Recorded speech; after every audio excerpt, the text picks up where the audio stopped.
Hey you guys, so this fan honestly wasn't really probably one of the ones that should have gone up in my remake list. There's probably a lot of fans that should take priority over it. However, I wanted to play around with the new vintage fans and more little exposed, the exposed canopy ring, and I love it, and I already did a short on it. But just another quick little plug here.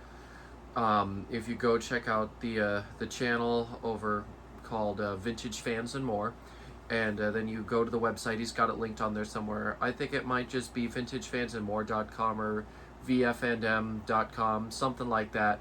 And then you can go to the parts store and you can get one for yourself, assuming that he still has them. I think he was just doing a limited run because these were the prototypes. But yeah, I had to get one because installing a hang tree on an exposed box is such a pain in the butt.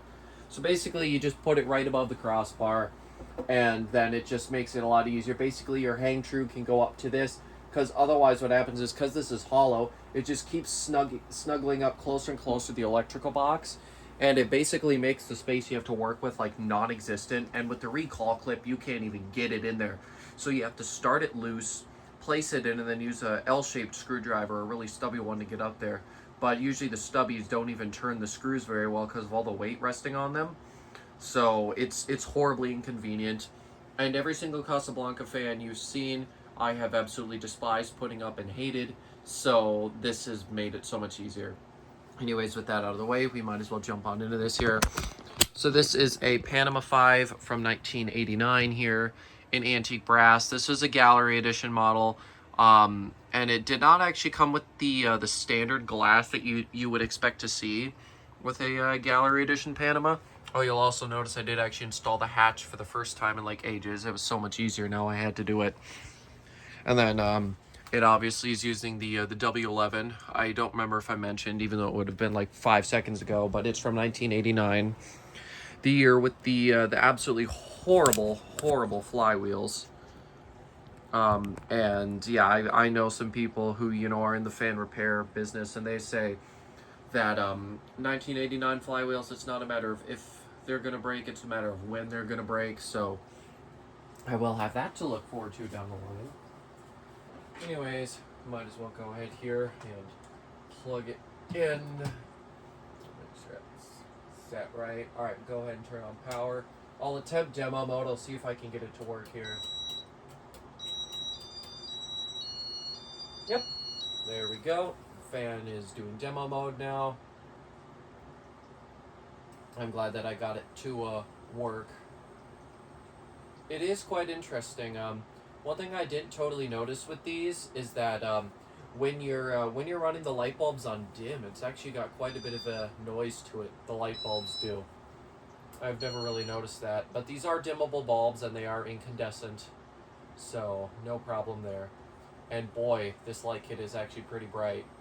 Obviously, it's just got the K4S on it. And I am using a recall clip up there, as I'm sure you can see.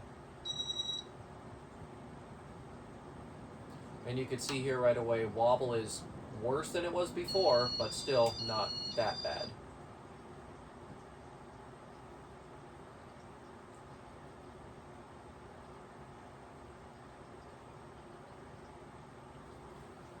So this fan came to me brand new in the box. I forgot to show you the box, but I can show you that here. Also, one thing I want to mention is that I feel like when the recall clip is installed, that these just wobble so much more. They really, Casablancas just in general wobble a lot. It's just sort of a pretty standard thing. Anything with a hang true, I always just notice tons of wobble with. Anyways, general operation time. I will once again go through the light bulbs. I hate how they make the noise. It makes me wonder whether these aren't really the ideal bulb for the board. However, I feel like I would have fried it already. But either way, I won't be using the light or the fan much. I never install these fans to leave up. IntelliTouch fans, or really anything with fragile circuitry, gets installed on the test rig, it gets a video, and maybe used once or twice, and then it just stays unplugged till it comes down, and they never get installed permanently. I just do not feel like spending a ton of money on getting a new board or converting it, like wasting my time on that, so I'd rather just preserve them as much as I can. while it is true that enjoying the stuff you've got is, you know, ideal. It's good to enjoy what you have, but to me, I just can't enjoy it when I'm constantly worrying and wondering whether the board's going to fail. So anyways, this here's the low speed, and with this being a new fan, the low speed, you know, it can maintain its speed. Some fans, you'll find over time, I think it's the BFR strip is what you need to replace. Over time, though, they can, the low speeds can become weak and then they just stall. Because this one's brand new, I don't have that problem. Here's the second speed. Now, like I mentioned, I got this fan new in the box.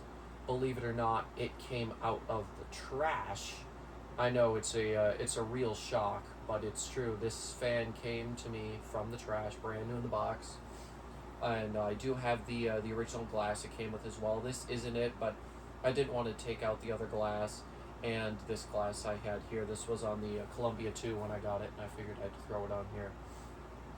Also, I'm only going to be using the kilowatt for just the 3 speeds, so 2, 4, and 6.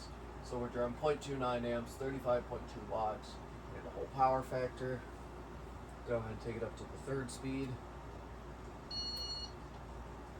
But yeah, so these came from the trash. And then there was also a Spirit of Saturn in brass and copper that I got out of the same vehicle. I did have access to the box for the Saturn, but there were files in it, and it was pretty messed up, so I decided to leave it behind. So, yeah, that was kind of unfortunate, but oh well. But yeah, totally new, and there's hardly any storage rash on it, maybe a few small spots, but I mean, the thing looks great. And I was finally able to fix one of the light sockets was drooping a little bit. I tried to fix it last time, didn't really have too much luck. And yeah, one of the reasons I wanted to reinstall this, it's just one of my most reliable IntelliTouch fans. And also the last video wasn't too good. I wasn't able to get any light bulbs to work with it until I found these eventually. And also the blade set I had paired with it looked okay, but Sawala wasn't really my thing with this. I didn't like it as much as I thought I would with the antique brass and the lighter sort of oak color. So I wanted to remake it here, and obviously now I've got these just standard oak blades on it. Anyways, we'll go to speed 4. And of course, everybody knows the Panama 5 was introduced, I believe, in '82 as the quote-unquote first 5-bladed fan, even though some companies did make 5-bladed fans before that. And it started off with the long Zephyr-style arms. Then the next year or two, they had the short, stubby Four Seasons arms. And then afterwards, they got these ones here. And in '83 or '84, somewhere around there, they introduced the first run of IntelliTouch versions of these. Before that, they were Slumber Quiet. And then they stayed IntelliTouch. Eventually, they did add a 3-speed option. And then eventually, in like '96 or '7, they put the XLP in them. Oh, and obviously, when they went from IntelliTouch 1 to 2, that changed. And then these existed, throughout the 2000s. Go to speed 5 now. Anyways, in around '04, I think it was, '04, '05, they introduced the XTR motor with these, which are 4-speed pull chain. So you could get one either without an uplight or with an uplight built into it. And then they basically stayed the same until they added the Energy Star and DC model in the early 2010s. And in 2013, they redesigned it with the new custom Casablanca crap, and they totally hunterized it, and it lost most of its quality. Performance was still alright, though. And then it still exists today. I don't know whether the AC version still exists, but I know the DC does. It just comes in, I think, brushed nickel, white, and bronze. I totally forgot to do the kilowatt on the medium speed, by the way. Anyways, we'll just go to high. Yeah, it definitely has more of a wobble than I thought. I'm not really the biggest fan of wobble, especially because I have had fans with some wobble in the past that globes and things have started to, vibrate loose. Anyways, on high speed, it's drawing 0.97 amps and 116 watts, which is honestly more than I was expecting. I don't recall these drawing that much current, but yeah, guess they do. Usually I'm used to a K55 or a K55 type motor drawing around, 100 watts usually, so that's a little bit interesting. Anyways,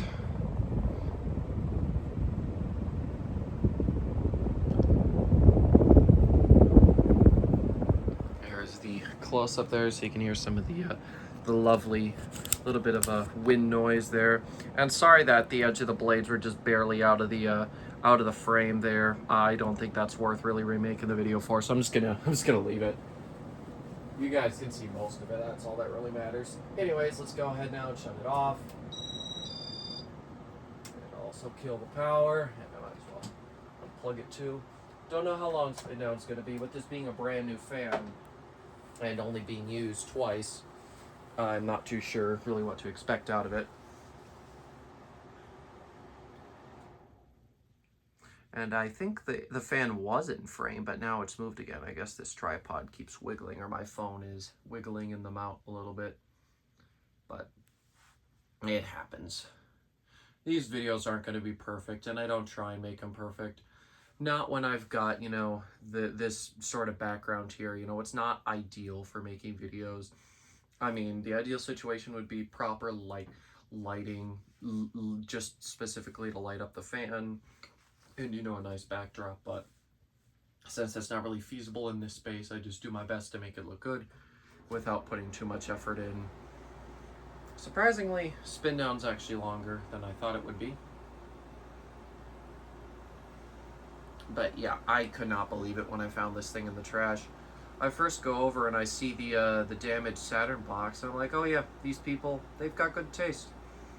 And then I found the box with the glass in it. I asked the people, do you think this still has fan stuff in it? Because it was totally sealed. And they were like, maybe. So I go rip it open. Well, not literally rip it open, but I open it, and yeah, what do you know? There's glass in it. And then by the time I get back, this box is waiting for me, the box with this fan in it. And then I also found the Saturn, and I thought I was going to have to live without the parts for the Saturn. I thought I'd just have the motor and the blades, but then my dad found everything else. So yeah, in the end, I got two great fans out of it. Of course, the Saturn needed some work, but this one did not. Anyways, I'll go over here and show you a box. That's just some of the other crap. This is the actual box here. This one was sold at the Fan Man store. I'll sort of rotate the box around here so you can see the other two sides. Well, that one is literally just blank, and then this one's just got the order label still on it. And I might as well go move these boxes out of the way and crack it open quick. Because it's got the gallery edition, you know, with the light kit. It's just got the one piece here to hold the motor, and then underneath it, if I can even pull it out. Well, you guys know what it looks like. They have the shrink wrapped, you know, blade arms and hang true. And the original IntelliTouch is actually still in here. It's still totally sealed. I haven't broken it out. I figured I would just leave that one in there and use this one here. I've got so many other IntelliTouch switches. I figured it'd be stupid to use this one. So anyways, yeah, and actually before we go, I might as well show you guys the tag too, since I didn't earlier. There it is. Hopefully you can see that if you want to fully decode the date, but I know it is 1989, and it still does have the Panama 5 thing on it. But yeah, so really that's all I've got for you guys here. It was really nice to install an IntelliTouch fan again, or just really any Casablanca. I do love Casablanca. While I prefer Emerson, I still absolutely love these. And the Panama 5 gallery, like, this is actually a childhood fan for me. My great-grandpa's house had one of these in bright brass in it, and I was always so fascinated by the beeping fan, and I didn't have much of an idea on what it was. But me and my grandpa always talked about it, and he was so excited when I got this one here. But anyways, that is about all I've got to say here. So thank you all so much for watching, and once again, another thank you to Cole at Vintage Fans and More for making and actually selling the prototypes for the little clip, or the ring up there. That's made it really, really easy. So yeah, thanks for watching, and I'll see you next time. Goodbye.